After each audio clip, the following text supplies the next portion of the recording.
Okay, I have gotten several book covers out and I'm trying to decide what I want to do. This is one that I hand painted and it is designed to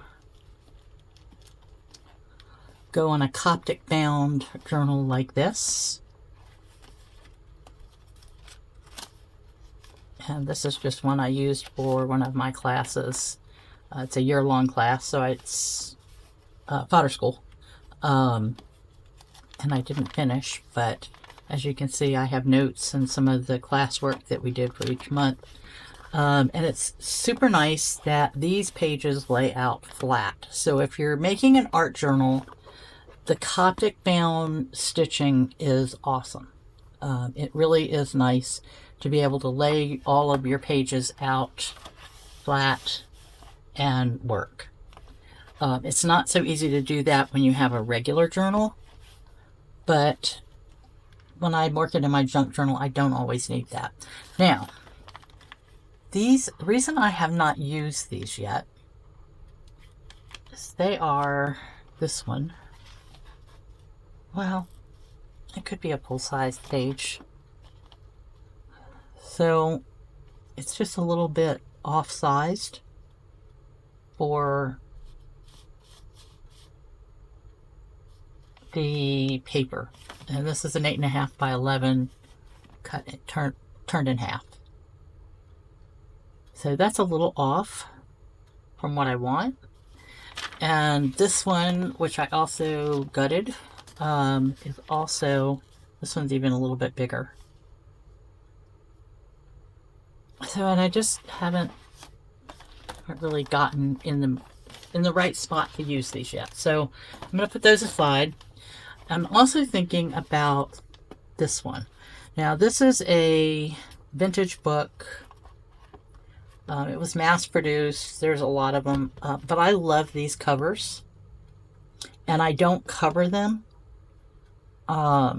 because I really like the drawings on them. But I'm thinking that these have got some issues with the paper. There's some pages missing. There's some crayon in it.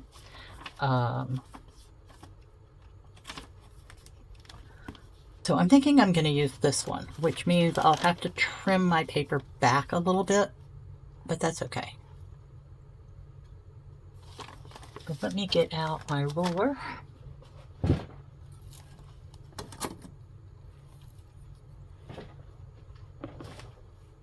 So this is 7.5 inches by 4.5 inches. So I would want my pages to be 7 inches by 4 inches. My paper right now is 8.25 by 5.25.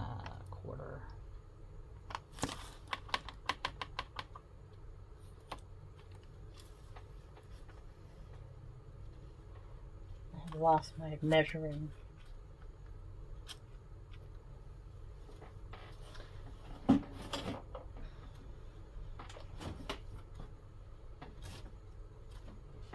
Well, let me get my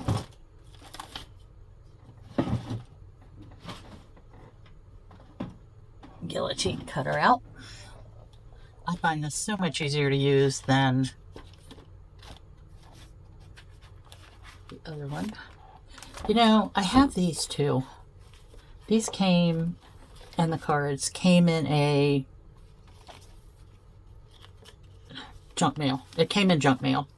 But the envelopes are really pretty. And I want to do something with them as well. And I want to do them during Christmas. So let's see. Will they fit in here? No.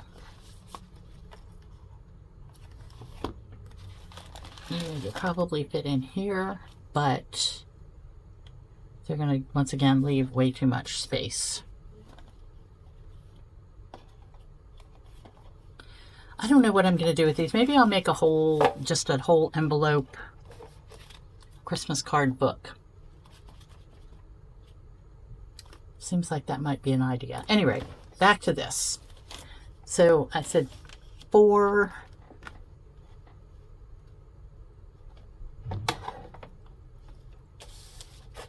Move this down to 4.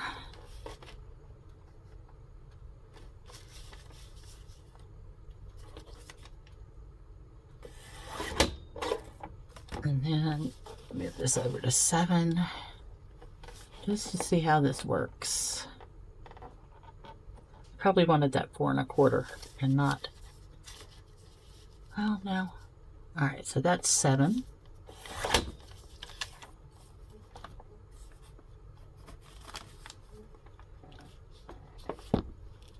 Put this in here. Somehow that seems wrong. Did I measure?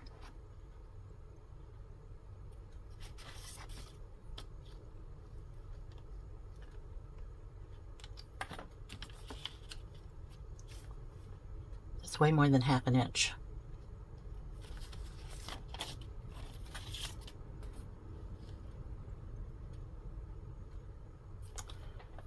Let me see if I do this 4 1/2.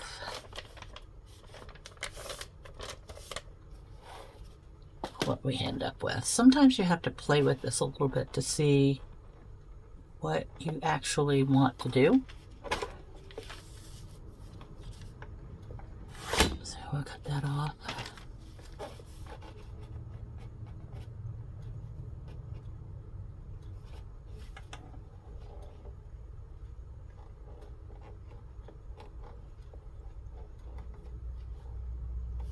Mark that up at 7.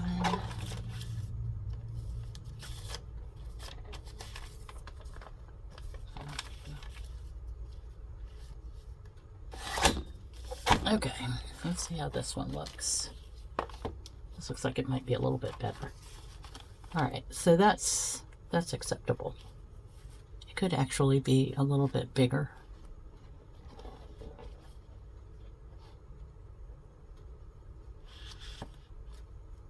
But this is fine, because then when you add things to it, it will come out a little bit more.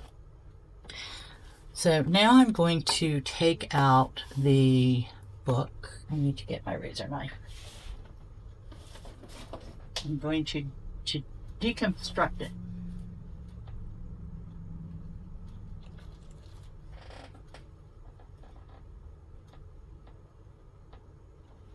Well, I was going to deconstruct it. I don't seem to have my knife, but let's see if a pair of scissors will do it. Alright, so when you get these books, you want ones that you can put your finger down in here. Can you see that? That you can put your finger in, so that when you cut this here,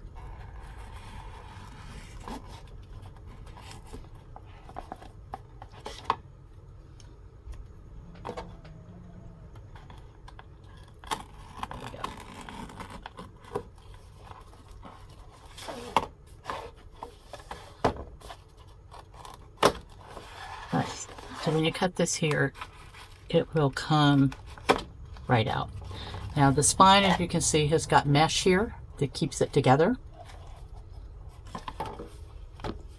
And we're going to do the same thing on this side. We're just going to take this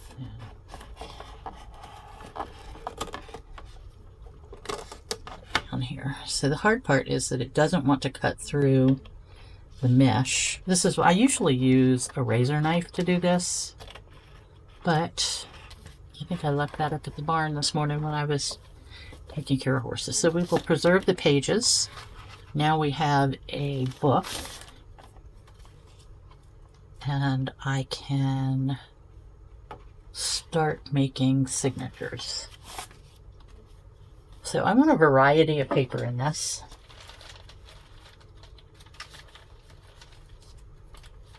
And this is going to be pretty much a straight-on junk journal.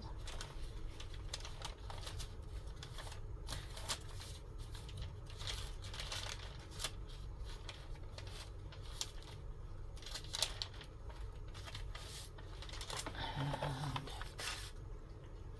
So we're going to have lots of vintage papers and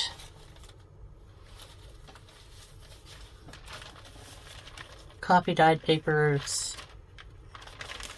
I may throw in some art pages. I may actually make some art pages for it.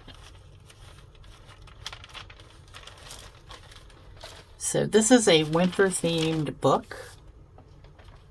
So it is The Wonderful Winter Secret.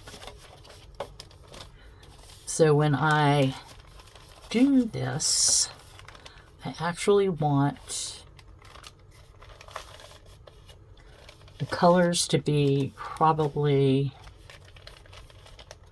wintry colors like blue and red.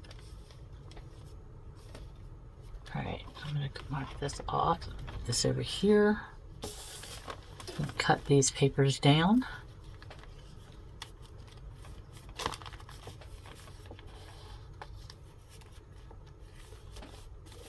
And this is going to be 7.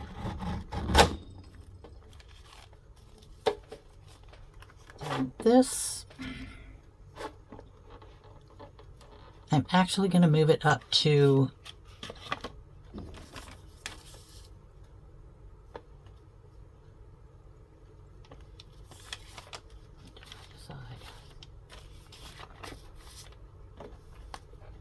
let's just move this back.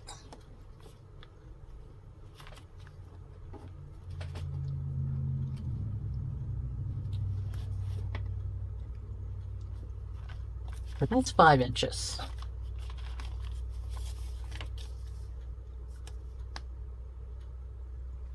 Which is a,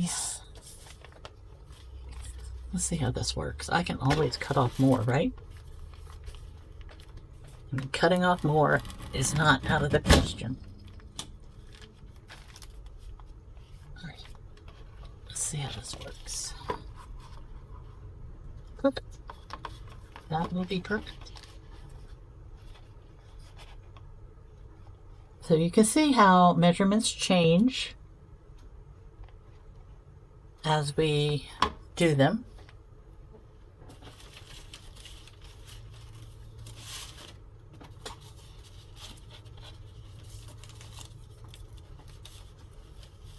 And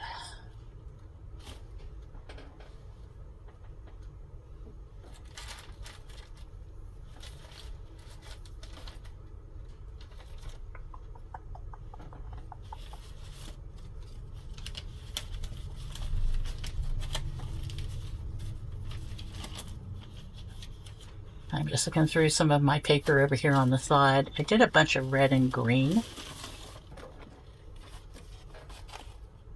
paper for Christmas, but I have not done, these are masterboards that I use and paint over. When I have extra paint on my palette, I just go in and paint some of my pages. And then when I have extra, this was wrapping paper. I use wrapping paper in here. Thought that I had something cool and wintry.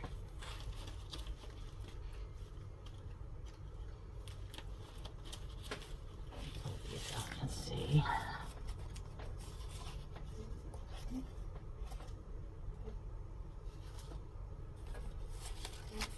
So I'm just going through some of my scrap paper over here. Oh, that could work.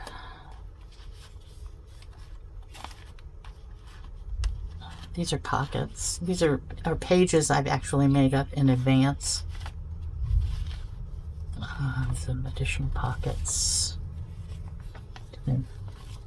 So let me show you how these work while I've got them out. So these are just papers that are glued on. And there are 1, 2, they're torn irregularly. And so there's 3 different pockets on that page.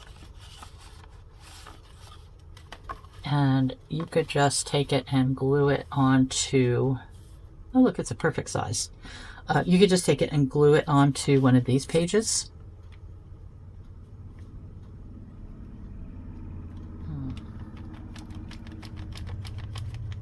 I need to find some blue and white. Snowy theme. Snowy themes.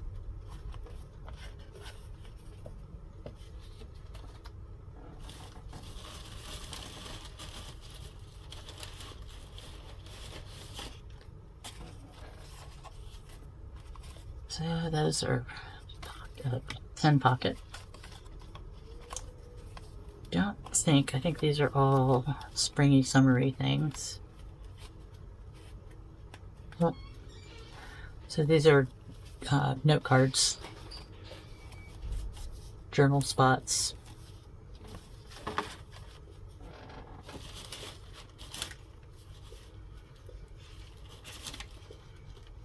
We did not get the check, Randy.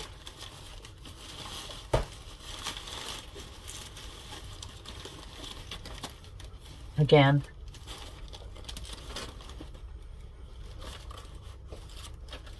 Well, let me get some paper. Let me dig through my scraps and find some paper. And if I can't find any, we will